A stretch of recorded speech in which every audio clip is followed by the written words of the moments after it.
वो कॉन्स्टिट्यूशन वो पहले से साइड ट्रैक में चले गए।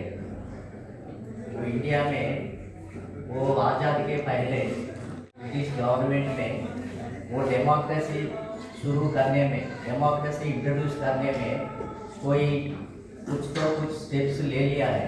1861 से पहले बार इंडिया में वो इंडियन लेजिस्लेटिव एक्ट आ गया है।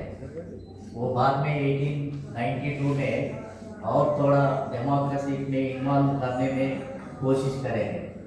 वो 1909 में मिंटो मार्ले रिफॉर्म्स में वो डेमोक्रेसी की वो मोर रिप्रेजेंटेशन देने के लिए वो मुसलमान कम्युनिटी को रिप्रेजेंटेशन सेपरेट इलेक्टेड से वो रिक्रूट करने के लिए कोशिश करें।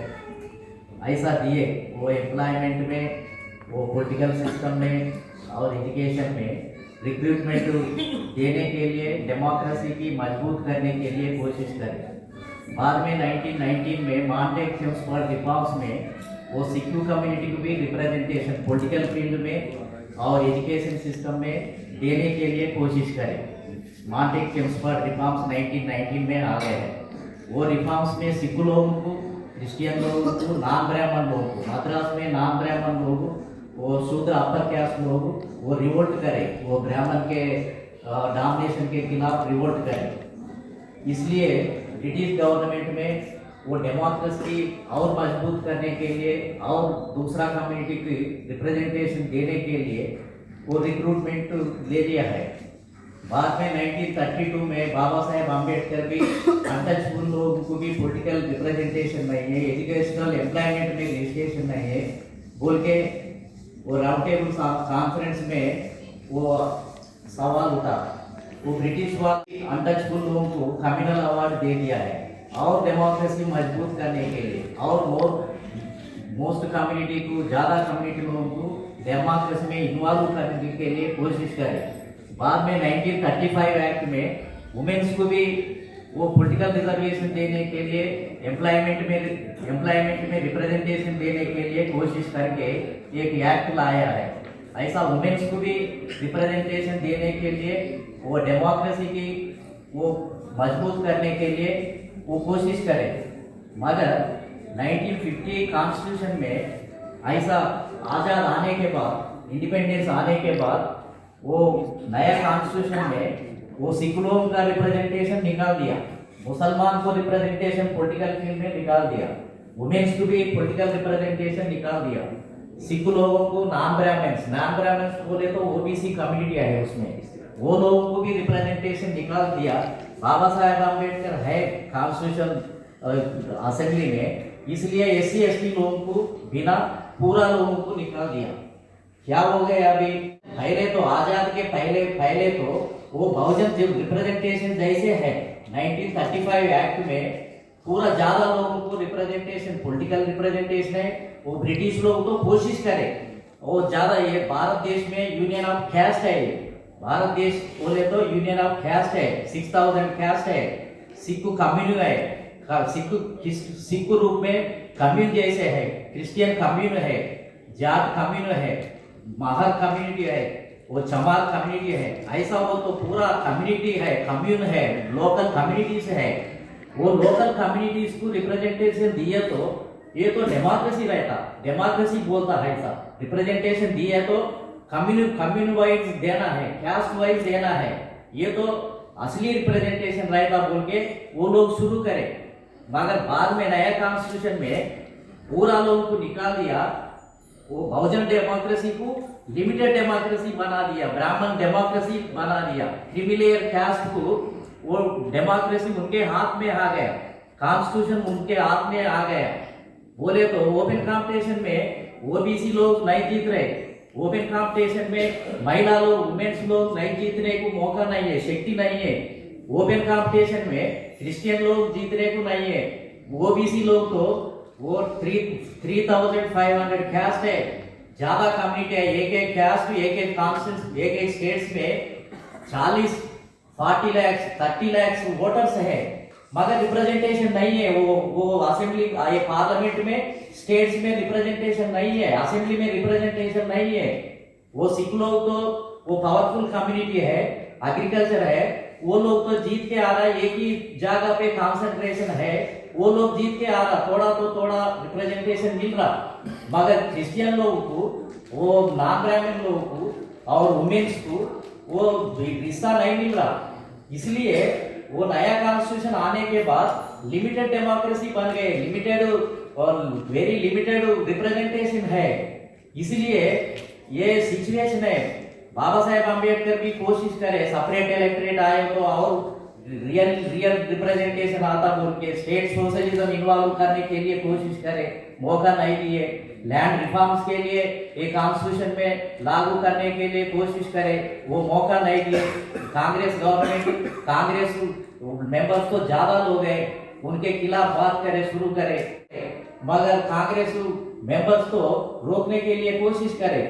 इसलिए वो भारत में अभी रिप्रेजेंटेशन नहीं है, डेमोक्रेसी भी नहीं है, वो लोकल कम्युनिटीज को ज्यादा रिप्रेजेंटेशन नहीं है।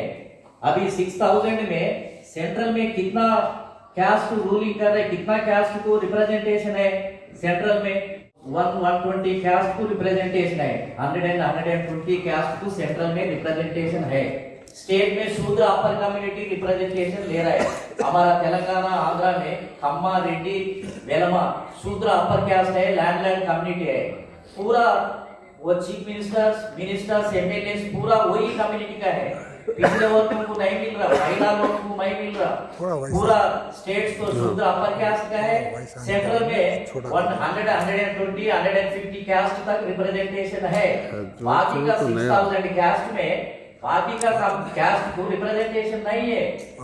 क्रिमिलेयर कम्युनिटीज को, क्रिमिलेयर कम्युनिटी बोले तो इधर सेंट्रल में दिल्ली में क्रिमिलेयर कम्युनिटी कास्ट कौन है? वो जाट है, वो ब्राह्मण है, नहीं तो ठाकुर है, नहीं तो ऐसा लैंडलॉर्ड कम्युनिटी है थोड़ा, वो इन्वॉल्वमेंट ज्यादा है। वो क्रिमिलेयर कास्ट को रूलिंग क्लास है, वो रूलिंग क्लास में कंट्रोल में लेजिस्लेशन है, जुडिशियल है और ब्यूरोक्रेसी भी उनके इन्फ्लुएंस में है।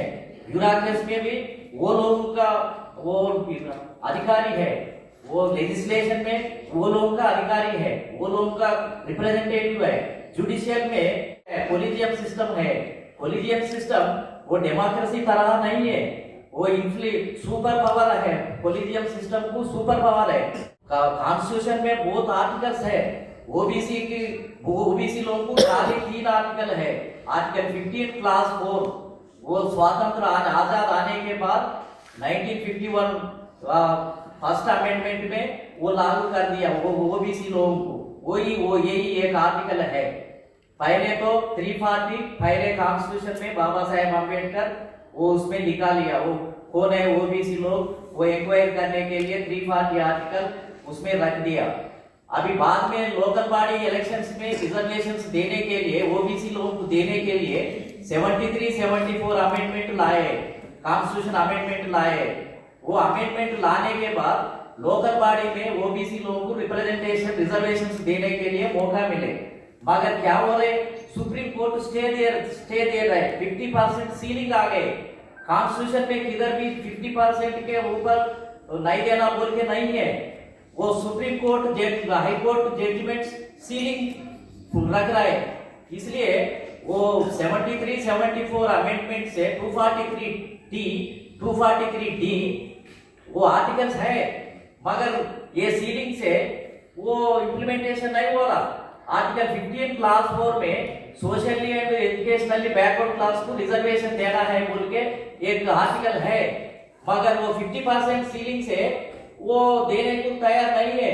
2-3 आर्टिकल्स रहे तो भी ये इम्प्लीमेंटेशन में नहीं है। कॉन्स्टिट्यूशन में बहुत क्लॉजेस है, आर्टिकल्स है, वो इम्प्लीमेंटेशन में नहीं है। वो जुडिशियरी की इच्छा नहीं है, लेजिस्लेशन की इच्छा नहीं है, वो ब्यूरोक्रेसी की इच्छा नहीं है। स्टडी करने के बाद मेरे को ऐसा ऑब्जर्वेशन आ गया है, वो स्टेट को सेंट्रल तो सुपर पावर है, स्टेट्स को गवर्नर द्वारा वो स्टेट्स को कंट्रोल कर रहे हैं, स्टेट्स को कंट्रोल में लेने के लिए कोशिश कर रहे हैं। सेंट्रल तो ज्यादा पावर्स है, ये तो फेडरल स्ट्रक्चर तो अलग है।